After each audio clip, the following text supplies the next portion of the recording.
All right, ladies and gentlemen, you are welcome to another great episode on your favorite political talk show, The Truth, with Ben Jokes. Just in, INEC has introduced an artificial intelligence-powered virtual assistant to enhance staff training and operational readiness ahead of the Anambra governorship election scheduled for November 8th.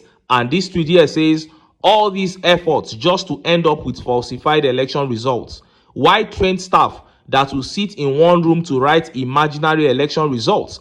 These guys invest so much time and effort on things they will never use in election. That is super crazy. At this point, every Nigerian knows that all these strategies are lies. They are just fresh avenues to embezzle money and rig elections. The only plan that can work is the transfer of election results from polling units to the IREV. And I'm surprised that the opposition is not pushing and hammering on that as we approach the Anambra elections. Without such reform in the electoral process, everything will be a hoax and a lie. Now, let us look at the top stories. First is the fresh updates coming from Edo State regarding the young lady who begged for her life while a gun was put to her head by kidnappers. She was begging Nigerians to raise ransom for her, and now fresh updates have emerged from that event. And next is that big one regarding Nnamdi Kanu. The media has now reported what they believe to be an assassination attempt on the life of Nnamdi Kanu as he is remanded in the custody of DSS. And this has generated thousands and millions of different reactions from Nigerians all across the country. Before I show you details of these top stories and how Nigerians reacted, let me quickly show you this video. Nobody think that we can continue in what I call fiscal, I'm sorry the word I use is a bit harsh, fiscal idiocy. Because I was already in the fray by the time Okonjo-Iweala and President Olusegun Obasanjo went and cleaned up the slate and reduced our debts almost to a zero level, pleaded for debt relief. And we had a clean slate, an opportunity to start writing afresh. Then we started borrowing as if to say borrowing was getting out of fashion. So let's take our share before they close that door. And from the Jonathan government that left about 12.5 trillion in debt, to today we are discussing about 152 trillion. Yes, I acknowledge the devaluation of the Naira may have ballooned some part of it, but we have been borrowing, doing binge borrowing. My fear and my greatest regret is that most of the bulk of the people who are plunging us into this debt crisis are fairly old men and women. And by the natural progression of events, most of them will not be available in the next 10, 15 years. Where is Muhammadu Buhari today? Where is he? These huge amounts of money are going to be paid not even by me alone, but by our sons and daughters, young boys and girls who are still in the university, who are just coming out. And unfortunately, maybe in our time things were a little bit better. We had jobs. We are not even running the economy in such a way to provide means of livelihood and jobs for them to even pay for the sins we have committed. So we are going to create a very big mess because you borrow, maybe to invest in regenerative projects that will begin to yield income and position you in such a way that when the time for repayment comes, you repay and still have some gains held back. Now, we have borrowed so much for railways. Where are the functional railways, maybe beyond what we have beyond Lagos and Ibadan? And we are still subsidizing the railway operations. We borrow so much. We borrow so much for electricity.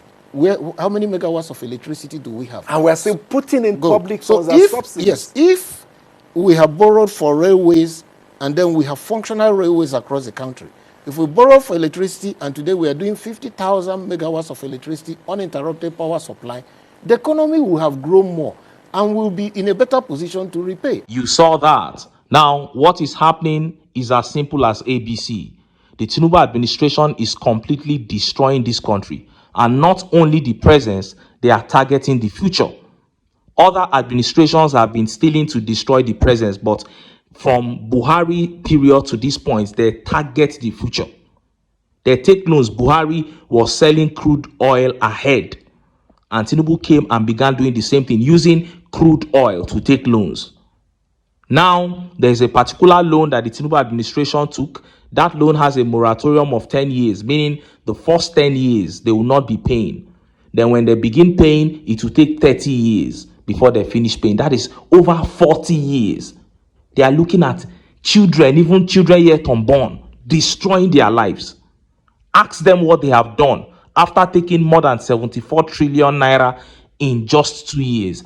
Ask them what they have done. They cannot point at one tangible thing. Only lies on paper. We have sent money to 8 million households. We have done this, we have done that. You cannot see any tangible thing that these people have done. And this is in addition to subsidy removal that has brought so much pain upon Nigerians. This is in addition to all the increased taxes, plus the one they are going to increase in January. Nigerians cannot point at one thing that this administration has done for them. But I don't blame them. They have seen free money. That is why they are taking anyhow they want. Nigerians that bear the brunt of their misrule, Nigerians that suffer from all the pains that they are causing, that should say, no, we cannot continue like this. Let us put aside our sentiments and unite to get these people out. If we don't do that, we will continue to suffer under the APC. And like I keep saying, if they are allowed in office beyond 2027, the havoc they will wreak, even a decade of good leadership might not be able to fix it. Now, let us look at the top stories. First is that one coming out of Edo State, the latest on the ultimatum that was given to that young lady who was kidnapped. And next is that update regarding Nnamdi Kanu. The media has now reported what they believe to be an assassination attempt on Nnamdi Kanu. Let's start by taking that update from Edo State. Look at how the papers reported it. Activist Harrison Gwamishu accuses Edo authorities of negligence after 20 million naira ransom was paid to free abducted Aisha Wahab.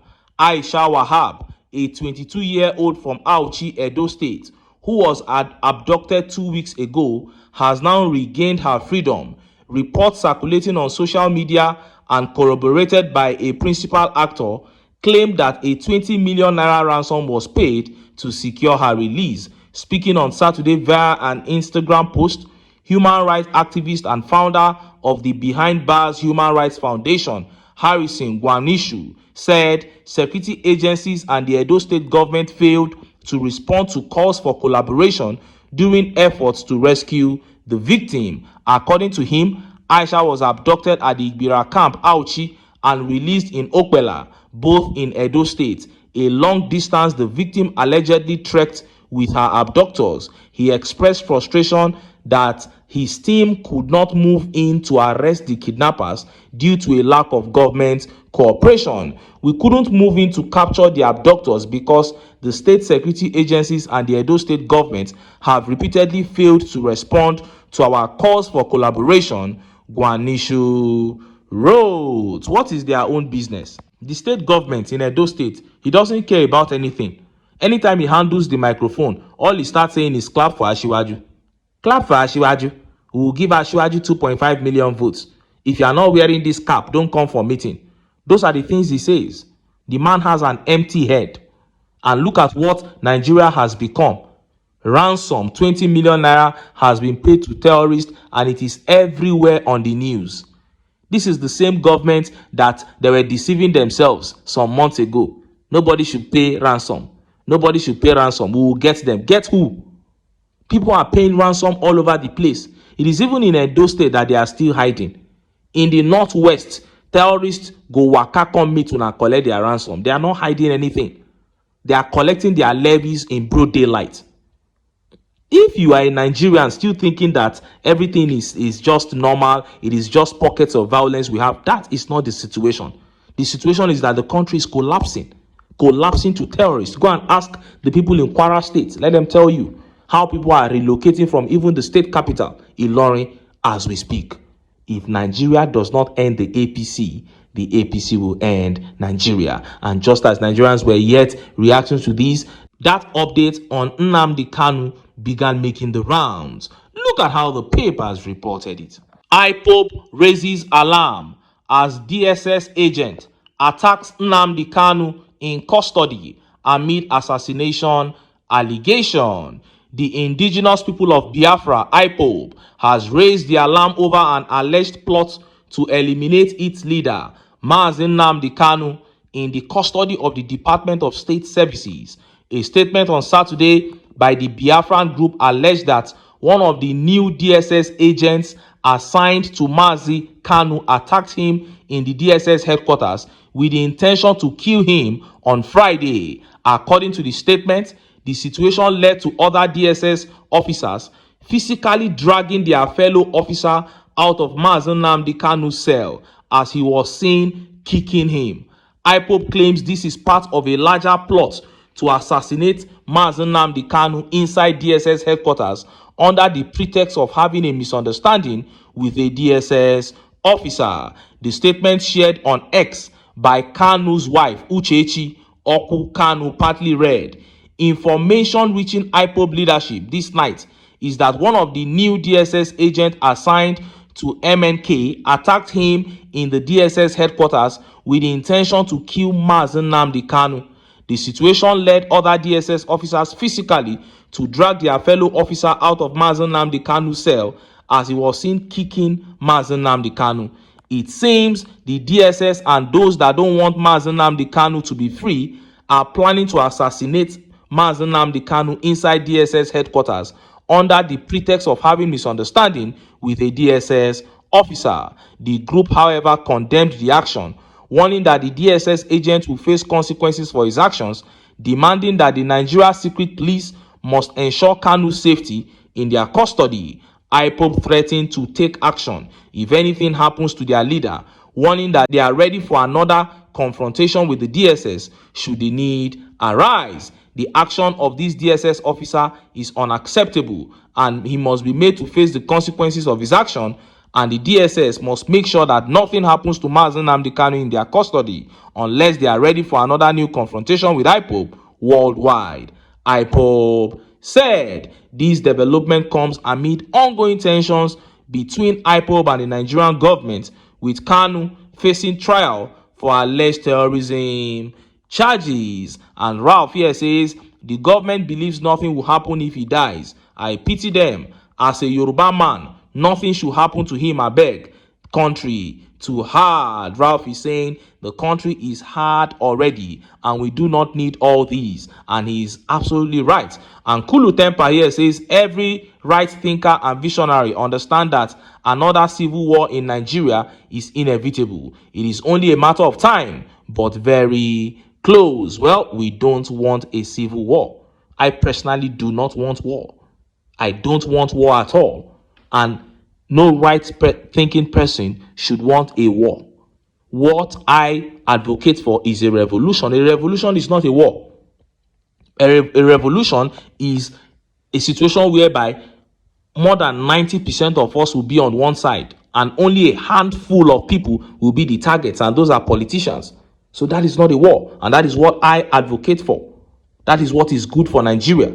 And Emmanuel Ishijola here says, they better don't. That may result as beating the drums of war Buhari talked about. Let's continue to enjoy our current peace, though fragile. Well, it is good that you added though fragile, because there's nothing like peace in Nigeria as it stands, but they shouldn't compound it by doing something like that. Hurting Nnamdi Kanu. And Roger Miles here says DSS and federal government are aware that if he dies, this country is going to be in a total chaos, so he's going to stay there for a little long time. Roger is saying nothing can happen to him because the government knows the consequences of hurting him. Well, I concur. I don't think they will be stupid enough to do anything like that. But you never can tell with these people. They are stupid and empty-headed, and the arrogance they have in them, believing that nothing will happen, can push them to do anything. All this can be avoided if these people will just be wise and do the right thing. Talking about agitation, I keep saying it, and even Peter Obi has said it, that all agitations can be laid to rest if the government is ready to do the right thing. Everything causing agitation is marginalization, inequality, and corruption. If we can put all these aside, all these agitations will naturally cease. But trust me, this is the APC. They have only come to steal, to kill, and to destroy, and they will never do anything that will benefit this nation. If Nigerians are tired of all their shenanigans and they want a country that they can be proud of, then we must come together, cast our sentiments aside, and get the APC out of power. But until then, make I still enter town, make I go get some ogbonge political news wey una go like.